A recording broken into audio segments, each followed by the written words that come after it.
કેમ છો વિદ્યાર્થી મિત્રો?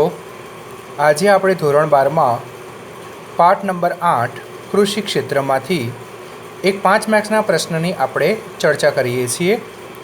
આ જે 5 માર્ક્સનો પ્રશ્ન છે એ 5 માર્ક્સનો પ્રશ્ન બોર્ડની અંદર પૂછાવાની શક્યતા રહેલી છે, કારણ કે આ નવા માળખા મુજબ કે આ ચેપ્ટરમાંથી એક પ્રશ્ન પૂછાશે.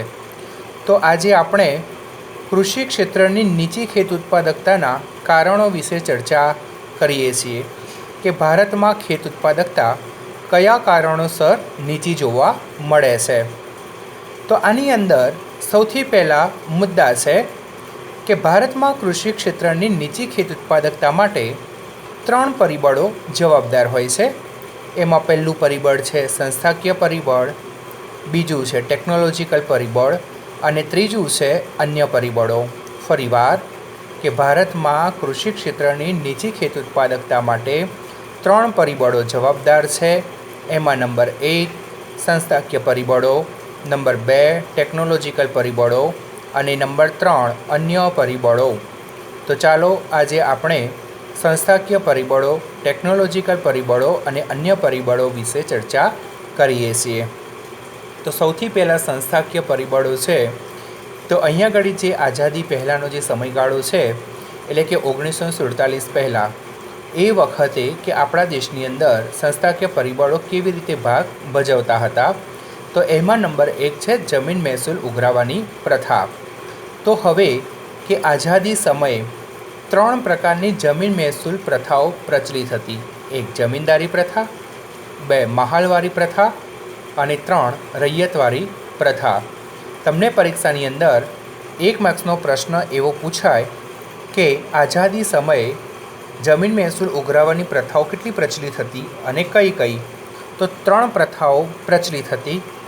1 જમીન મહેસૂલ ઉઘરાવવાની પ્રથા, 2 મહાલવારી પ્રથા અને 3 રૈયતવારી પ્રથા. તો આ જમીન મહેસૂલ ઉઘરાવવાની પ્રથાઓ જમીન ઉપર ખેતી ગણોતિયા કે જમીન વિહોણા, જમીન વિહોણાનો અર્થ થાય છે જમીન વગરના જે ખેત મજૂરો છે એ લોકો દ્વારા કરવામાં આવતી હતી. શું કહે છે? આ જમીન મહેસૂલ ઉઘરાવવાની પ્રથાઓ જમીન પર ખેતી ગણોતિયા કે જમીન વિહોણા ખેત મજૂરો દ્વારા કરવામાં આવતી હતી. દરેક પ્રથામાં માત્ર જમીન પરનું ભાડું અથવા તો મહેસૂલ ઉઘરાવવાની જુદી જુદી પદ્ધતિઓનો ઉપયોગ કરવામાં આવતો હતો. જો શું કહેતા હતા કે જમીન પરનું ભાડું એટલે કે જેની પાસે જમીન નથી, એટલે કે જેની પાસે ખેતર નથી, એવા લોકો કે બીજાની પાસેથી જમીન ઉછીની લઈને ખેતી કરતા હતા. એટલે કે જમીન પરનું ભાડું અથવા તો મહેસૂલ ઉઘરાવવાની જુદી જુદી પદ્ધતિઓનો ઉપયોગ કરતા. તો કેવી રીતે ઉપયોગ કરતા? તો જુઓ કે તેમાં જમીનદારો ખેત ઉત્પાદનનો મોટો ભાગ ભાડા સ્વરૂપે ઉઘરાવતા હતા. એટલે કે ખેતીની અંદર જે પણ ઉત્પાદન થાય એ ઉત્પાદનનો એક મોટો ભાગ એ લોકો ભાડા સ્વરૂપે લઈ લેતા. અથવા તો શું કરતા? તો ખેડૂતોને માત્ર જીવન નિર્વાહ થઈ શકે, એટલે કે ખેડૂતો પોતાનું જીવન કે વ્યતીત કરી શકે તેટલું જ અનાજ એમની પાસે રહેવા દે અને બાકી બધું જ ઉત્પાદન તેઓ લઈ લેતા અથવા તો પડાવી લેતા. અને ખેતી કરતા ખેડૂતોને ખેત ઉત્પાદન વધારવામાં રસ રહ્યો નહીં. અને આ કારણોસર કે ભારતમાં ખેત ઉત્પાદકતાના પ્રમાણમાં શું જોવા મળ્યો? ઘટાડો જોવા મળ્યો. સ્વાતંત્ર્ય પ્રાપ્તિ પૂર્વે, એટલે કે દેશ આઝાદ થયો એ પહેલાં ખેડે તેની જમીનના કાયદા હેઠળ, આવું તમે માધ્યમિકની અંદર સમાજ વિદ્યાની અંદર ઇતિહાસમાં આ સૂત્ર સાંભળીને આવ્યા હશો કે ખેડે તેની જમીન, કે એક જ જમીન ઉપર જો વારંવાર તમે ખેતી કરતા હોય તો એ જમીન તમારી થઈ જાય, એવો એક કાયદો હતો. તો ખેડ હકની સલામતી અને સાથના નિયમન, સાથ એટલે ભાડું કે ભાડા નિયમન, એ કાયદાઓ પસાર કરવામાં આવ્યા. પરંતુ આ કાયદાઓનો સંપૂર્ણપણે અમલ થઈ શક્યો નહીં અને ખેડૂતો શોષણમાંથી મુક્ત થઈ શક્યા નહીં. આથી કૃષિ ક્ષેત્રની ખેત ઉત્પાદકતા નીચી જોવા મળી. બીજો મુદ્દો છે કે ધિરાણની અપૂરતી સવલતો. હવે પહેલાંના સમયગાળાની અંદર એટલી બધી બેન્કોનો વિકાસ હતો નહીં, એટલે ખેડૂતોને શું કરવું પડતું કે સાહુકારો પાસેથી નાણાં ઉછીના લેવા પડતા, એટલે એ લોકો શું કરે, જમીનો લખાવી લેતા. અને જો તમે એ ધિરાણ ભરપાઈ ન કરો તો એ લોકો શું કરે, તો જમીનો કે પડાવી લે. તો આ પ્રમાણે પણ ખેડૂતોનું શોષણ થયું. તો જોઈએ છે નંબર 2, ધિરાણની અપૂરતી સવલતો. ખેડૂતોને ખેતી કામ માટે શાહુકારો પાસેથી ઊંચા વ્યાજના દરે ધિરાણ લેવું પડતું અને વિવિધ પ્રકારે શોષણના ભોગ બનવું પડતું હોય. તો ઉત્પાદકતા વધારવા માટે જરૂરી મૂડીરોકાણ કરવા ન પ્રેરાય તે સ્વાભાવિક છે, કારણ કે એ સમયગાળાની અંદર સિંચાઈની પૂરતી સગવડો હતી નહીં અને ખેડૂતોએ શું કરવું પડતું કે વરસાદ ઉપર આધારિત ખેતી કરવી પડતી હતી. અને ભારતનો વરસાદ કેવો છે, અનિયમિત અને અનિશ્ચિત છે અને એના કારણે ખેત ઉત્પાદનમાં વધારો ઘટાડો થાય તે પણ શક્ય છે. માની લો કે પુષ્કળ વરસાદ આવ્યો અથવા વરસાદ ન આવ્યો તો ખેત ઉત્પાદન ન થયું, તો ખેડૂતોએ જે ધિરાણ લીધું છે તો એનામાંથી શું થઈ જાય છે, દેવું થઈ જાય છે. અને એટલા જ માટે કહેવાય છે કે ભારતનો ખેડૂત દેવામાં જન્મે છે, જીવે છે અને મૃત્યુ પામે છે. તો આ સૂત્રને ધ્યાનમાં રાખીને કે આઝાદી સમયથી ખેત ધિરાણમાં શાહુકારોની મોટી ભૂમિકા જોવા મળી છે. ઈસવીસન 1950માં એટલે કે આયોજન પંચનું જ્યારે અમલીકરણ કરવામાં આવ્યું ત્યારે તો ઈસવીસન 1951માં અંદાજે 71.6% ખેત ધિરાણ નાણાં ધિરાણનો વ્યવસાય કરતા લોકો દ્વારા કરવામાં આવતું હતું. પરંતુ આ ધિરાણનો વ્યાજનો દર કેવો હતો, ખૂબ ઊંચો હતો, એટલે કે ખેડૂતોને એ ધિરાણ પોષાય તેમ ન હતું. આઝાદી બાદ રાષ્ટ્રીયકૃત બેન્કોની કામગીરીનું વિસ્તરણ કરી સરકારે નાણાં ધિરાણનો વ્યવસાય કરતા લોકોનું મહત્ત્વ ઘટાડ્યું. આથી સરકારે 1975માં પ્રાદેશિક ગ્રામીણ બેંકની સ્થાપના રાષ્ટ્રીય ફલક ઉપર કરી. તેમજ 1982માં નાબાર્ડ, આ છે NABARD નાબાર્ડ. આ પ્રશ્ન તમને 1 માર્ક્સમાં પૂછાઈ શકે છે કે નાબાર્ડનું પૂરું નામ જણાવો. તો national bank for agriculture and rural ડેવલપમેન્ટની રચના કરી. 1 માર્ક્સનો પ્રશ્ન પણ તમને એવો પૂછાઈ શકે છે કે નાબાર્ડની રચના ક્યારે કરવામાં આવી, તો નાબાર્ડની રચના 1982માં કરવામાં આવી છે. ફરીથી એના જ પ્રશ્ન રિપીટ કરીએ છીએ. 1 માર્ક્સનો પ્રશ્ન એવો તમને પૂછાય કે નાબાર્ડનું પૂરું નામ આપો, તો national bank for agriculture and rural development. ત્યાર પછી શું કહે છે કે ઉપરોક્ત સરકારના સઘન પ્રયાસો છતાં, એટલે કે સરકારે આટલા બધા પ્રયત્નો કર્યા છે છતાં પણ વર્તમાન સમયમાં 27% ખેત ધિરાણ નાણાં ધિરાણનો વ્યવસાય કરતા લોકો દ્વારા પૂરો પાડવામાં આવે છે. આમ ખેડૂતોને સંસ્થાકીય ખેત ધિરાણના માધ્યમો સિવાય અન્ય ધિરાણ પાછળનો ખર્ચ વધી જતો હોવાથી કૃષિ ક્ષેત્રે આવકમાં ઘટાડો થતાં ખેડૂતોને ખેત ઉત્પાદકતા વધારવાનું પ્રોત્સાહન રહેતું નથી અને આથી કૃષિ ક્ષેત્રમાં ખેત ઉત્પાદકતા નીચી જોવા મળી છે.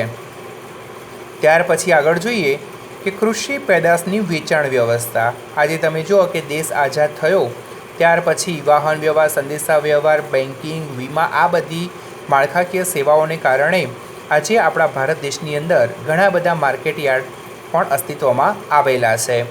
તો કૃષિ પેદાશની વેચાણ વ્યવસ્થા એટલે કે અગાઉના સમયગાળાની અંદર, એટલે કે દેશ આઝાદ થયો એ સમયગાળાની અંદર દેશની અંદર વાહન વ્યવહાર, સંદેશા વ્યવહાર, રોડ રસ્તા એની પૂરતી સગવડો હતી નહીં અને ખેડૂતો પાસે પૂરતું જ્ઞાન પણ હતું નહીં.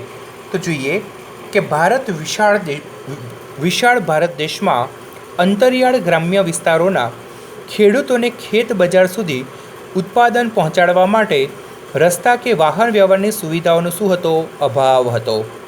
આ ઉપરાંત પાકના ઉત્પાદન પછી તરત જ તેમની કિંમતમાં ઘટાડો થાય છે. આથી જ્યારે ખેડૂતોની ખેત પેદાશનું વેચાણ થઈ જાય પછી તેના ભાવો વધે છે, જેનો લાભ છેવટે વેપારીઓને મળે છે. એટલે કે જે લાભ ખરેખર ખેડૂતોને મળવો જોઈએ એ લાભ કોને મળે છે? વેપારીઓને મળે છે. અને એના કારણે પછી ખેડૂતોને પૂરતા ભાવો ન મળવાને કારણે એ લોકો ખેતીની અંદર રસ દાખવતા નથી અને એના કારણે ઘણીવાર શું જોવા મળે છે કે સાહુકારો પાસેથી જે ઉછીના નાણાં લીધા હોય, એટલે કે જે ધિરાણ લીધું હોય, તો તેને ખેત પેદાશ વેચી દેવી પડે છે. જે સાહુકાર ખેડૂતની ગરજનો લાભ ખેત પેદાશના નીચા ભાવ આપે છે. આમ ભારતીય ખેડૂતોના જ્ઞાન અને જાગૃતિના અભાવ જોવા મળે છે. આથી ખેત ઉત્પાદનનું સારું વળતર મેળવી શકતા નથી. બીજું જોવા જઈએ તો ગ્રામીણ સમાજ વ્યવસ્થા. તો ભારતના ખેડૂતો પ્રારબ્ધવાદ છે, એટલે કે નસીબના ભરોસે બેસી રહેનારા છે. તેમજ ગ્રામીણ સમાજની જૂની પરંપરાઓ અને રિવાજોથી બંધાયેલા છે. આથી પોતે પોતાના જીવન નિર્વાહ પૂરતી જ ખેતી કરે છે.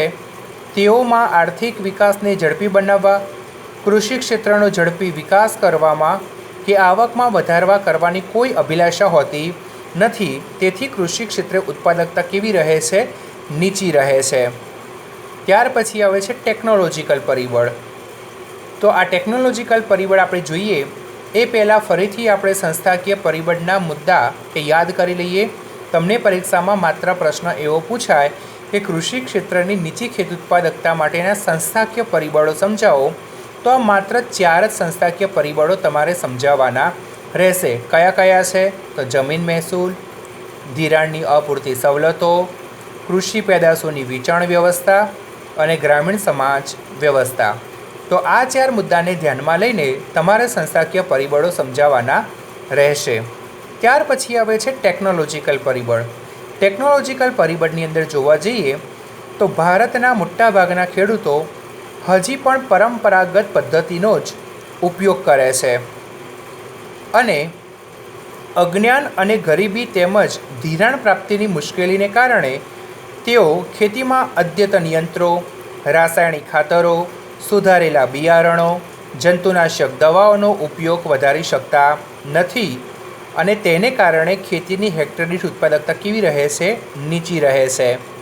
આ ઉપરાંત ભારતમાં મોટાભાગના ખેડૂતો રૂઢિચુસ્ત હોવાથી અને નિરક્ષર હોવાથી પ્રગતિશીલ માનસ ધરાવતા નથી. તેઓ નવા પરિવર્તન પ્રયત્ને ઉદાસીન રહે છે. પ્રારબ્ધવાદી માનસિક વલણોને કારણે તેમનામાં સાહસ વૃત્તિનો અભાવ જોવા મળે છે. આમ આ પરિસ્થિતિને કારણે ખેત ઉત્પાદનમાં વધારો થઈ શકતો નથી. અને છેલ્લું જોઈએ કે અન્ય પરિબળો. તો અન્ય પરિબળોની અંદર ખેતી પર વસ્તીનું વધતું ભારણ. ભારતમાં કૃષિની નીચી ઉત્પાદકતા માટે એક મહત્ત્વનું કારણ કૃષિ ક્ષેત્રે વસ્તીનું વધુ પડતું ભારણ છે. ભારતમાં આઝાદી સમયે 72% લોકો ખેતી ક્ષેત્રમાંથી રોજગારી મેળવતા હતા. 2001 અને 2માં ખેતી ક્ષેત્રે રોજગારી મેળવતા લોકોનું ટકાવારી પ્રમાણ 58% થયું. વર્ષ 2013 અને 14માં ખેતી ક્ષેત્રમાંથી રોજગારી મેળવતા લોકોનું ટકાવારી પ્રમાણ 49% હતું. આમ ખેતી ક્ષેત્રે રોજગારી મેળવતા લોકોનું પ્રમાણ ઘટ્યું હોવા છતાં અન્ય ક્ષેત્રો કરતાં કેવું છે? વધુ છે. અને છેલ્લું આવે છે આર્થિક આયોજનનો અભાવ. પ્રથમ પંચવર્ષીય યોજનામાં કૃષિ ક્ષેત્રને વધારે મહત્ત્વ આપવામાં આવ્યું, પરંતુ બીજી પંચવર્ષીય યોજના દરમિયાન સરકારે ઉદ્યોગને અગ્રસ્થાન આપી દીધું અને ભારતનું આર્થિક આયોજન ઉદ્યોગ કેન્દ્ર બની ગયું છે. તો આ પ્રમાણે આજે આપણે કે ભારતમાં ખેત ઉત્પાદકતા નીચી હોવાના કારણોની ચર્ચા કરી છે.